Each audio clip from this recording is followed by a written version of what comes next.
अभिनेत्री नीतू चंद्रा ने हाल ही में पटना उच्च न्यायालय में एक जनहित याचिका दायर की है, जिसमें मशहूर गायक यो-यो हनी सिंह के नए गाने मैनिएक पर प्रतिबंध लगाने की मांग की गई है। याचिका में आरोप लगाया गया है कि इस गाने में महिलाओं का अश्लील चित्रण किया गया है और भोजपुरी भाषा का उपयोग अश्लीलता को सामान्य बनाने के लिए किया गया है।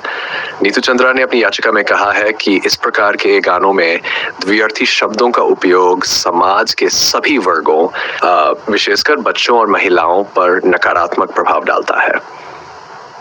उन्होंने ये भी उल्लेख किया है कि भोजपुरी गानों में महिलाओं के लिए अपशब्दों का खुलेआम प्रयोग हो रहा है, जिस पर कोई रोक या दिशा निर्देश नहीं है।